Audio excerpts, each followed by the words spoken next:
Lucifer and Satan, these two names for most people stand for the ultimate evil, but the truth is that Lucifer is not Satan. Today we're going to explore ancient texts, banned knowledge, and secret symbolism as we reveal how our history and our consciousness has been manipulated through the power of symbols. And we'll be answering an even more important question: if Lucifer isn't Satan, then who is he?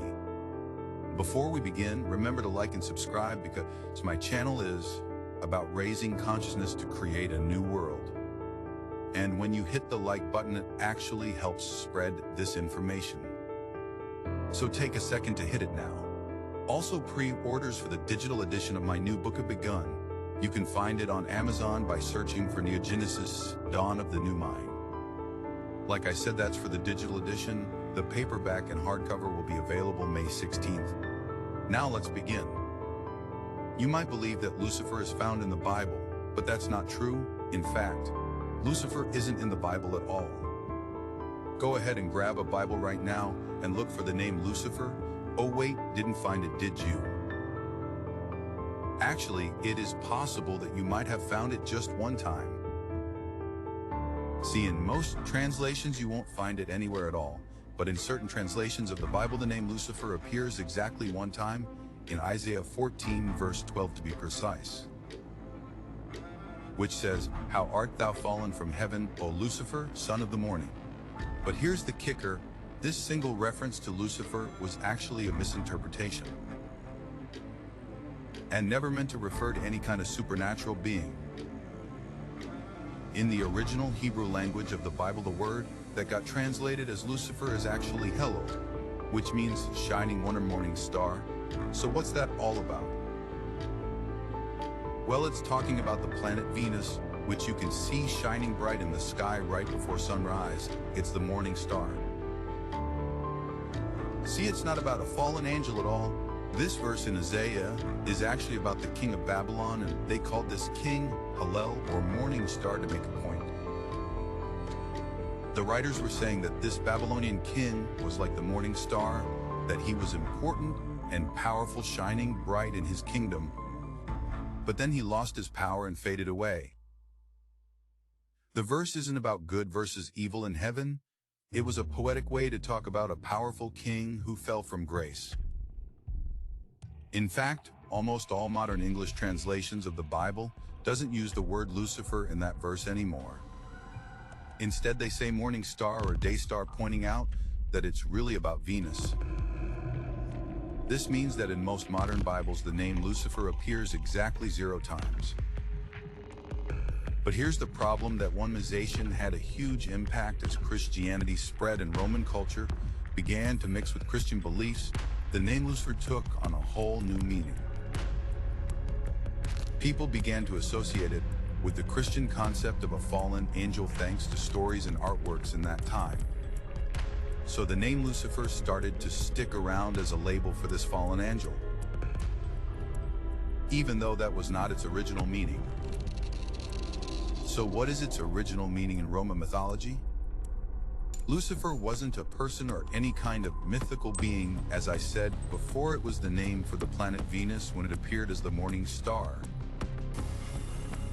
This light bringer was a symbol of the dawn, a new day and hope. But what happens when that light is turned into darkness? See, while this symbol of light was developing, a symbol of darkness was also being born: Satan. We've learned that Lucifer got mixed up in translation, but that's not the only twist in our story. See, originally the concept of Satan wasn't the evil figure that we think of today. The truth is that Satan isn't a name at all. It's a Hebrew word that means adversary or accuser. And in Judaism, Satan isn't seen as an evil, rebellious angel or even a being in opposition to God. Instead, Satan is a servant of God whose role is to act as an accuser. He was like a challenger or a lawyer in a courtroom, but when Christianity began to spread, the perception of Satan began to change dramatically. Early Christianity was grappling with the concepts of sin, temptation, and evil, and they started to cast Satan as the personification of everything that opposes God's will. Satan became an archetype representing everything negative: darkness, selfishness, an inflated ego, a hunger for power, and a love for control. Now, this sinister version of Satan is the total opposite of Lucifer, a concept who originally represented light. But what did Christianity? They equated the two archetypes, Satan and Lucifer, darkness and light, as the same being. This wasn't because someone found it in an old ancient text. It happened because stories changed and grew as they were told and retold, like adding one rumor on top of another. The church turned light into darkness by creating a story about a beautiful angel of light that fell into darkness, and by doing so they made the light seem evil and sinful. And here's the most important point: by doing this, Christianity turned the search for knowledge, something beautiful and enlightening, into the ultimate sin. See, take the story of Adam and Eve, where Eve gets tricked by the serpent, who in Christianity is equated with Satan or Lucifer, into eating the forbidden fruit. Well, in this story, the pursuit of knowledge leads to the fall of humanity, painting knowledge itself as a path to evil. But hold on, because there's another side to this story, and it's where things get really controversial. See, in secret teachings and mystical circles, the kind of stuff that mainstream religion doesn't want you to know about, Lucifer is still the good guy. These hidden teachings often see Lucifer not as evil or satanic. In their eyes, Lucifer is everything that Satan is not, a symbol of knowledge and the awakening of the human spirit. See, in the mainstream Christian view, following the rules and not asking too many questions is key, but these more secretive, esoteric beliefs flip that script, arguing that true spiritual awakening comes from questioning everything if it means shaking up the status quo. But what if I told you that Christianity didn't just get Lucifer and Satan wrong, but also Jesus and God? Let's start with Jesus Christ. In the book of Revelation, he's actually referred to as the morning star, which is exactly what Lucifer means. Now think about what Jesus represents: light, love, compassion, enlightenment. He's all about bringing knowledge and understanding. When you look at it this way, it's clear that Jesus represents the true spirit of Lucifer as the light burn, the bearer of wisdom and enlightenment. In fact, in the secret book of John, a Gnostic text that was banned by the church, Jesus reveals that he was the one in the Garden of Eden that caused Adam and Eve to eat from the tree of knowledge. Why? So that they would understand their inner light and power. So here we have the archetype of Jesus Christ as representing the same role and function as Lucifer, the light bringer. Now let's take a look at the God of the Bible. If you take a hard look at some of the stories in the Old Testament, you'll see this God is violent and downright malicious. He's constantly demanding worship and questioning obedience. And there's even a story in the Bible where he accepts Jephthah's daughter as a burnt virgin sacrifice. Now really think about this. You can't get more archetypally satanic than accepting a burnt virgin sacrifice. So you see, the God of Christianity matches up with the Satan archetype, all about power, control, and instilling fear. So if God matches with an archetype of evil and Jesus with goodness, what if Jesus was actually the enemy of the God of the Bible? I know that sounds kind of crazy, but this is actually not a new idea. The Gnostic Christians, a group from the early days of Christianity, believed exactly that. They saw Jesus as a figure of divine wisdom fighting against the ignorance and tyranny of the Old Testament God, and guess what? They weren't alone.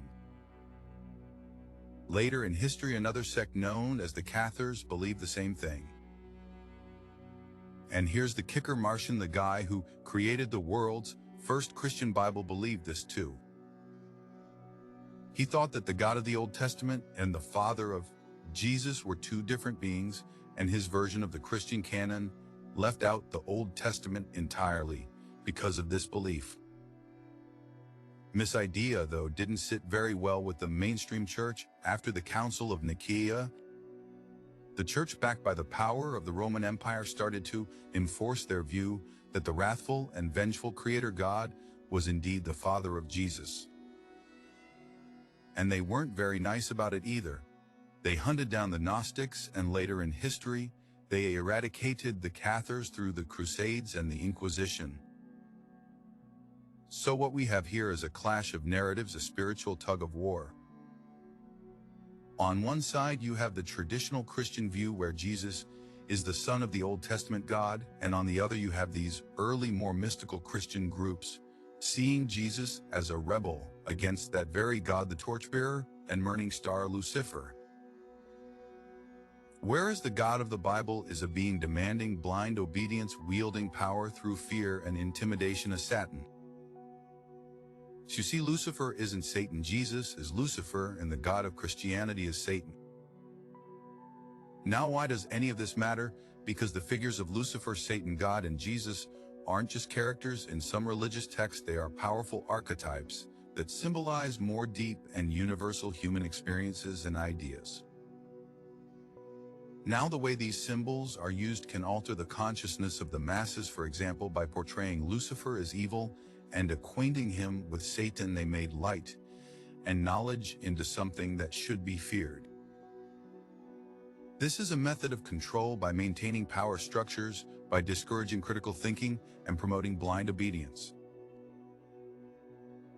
But if Lucifer, the morning star, is seen as a positive symbol of enlightenment and knowledge, as we see in Gnostic and esoteric traditions, this encourages the values of questioning, learning, and breaking free from oppressive dogma. Now, this disrupts established power structures, and this encourages true spirituality and intelligence. And this is important because the power of using archetypes to manipulate consciousness can be seen everywhere in our culture, our politics, our social structures, and just take the use of these symbols in political propaganda. Leaders and movements often use religious symbolism to legitimize their authority and demonize their enemies. The point is that these religious narratives we've been fed by the church have been used to control us. Essentially, we have to understand that these stories never actually happened, but they contain powerful symbolism, and these symbols can be interpreted and portrayed in different ways, and this can be done for power and control. So what's our takeaway from all this? It's about questioning the stories that we've been told, because true knowledge always begins with questioning. Enlightenment isn't about accepting what you're told. It's about finding your own light in the shadows of doctrine and dogma. And remember, the true darkness in this world is ignorance. The true light is knowledge and wisdom, and that light doesn't come from some ancient, mythical figure. It comes from you.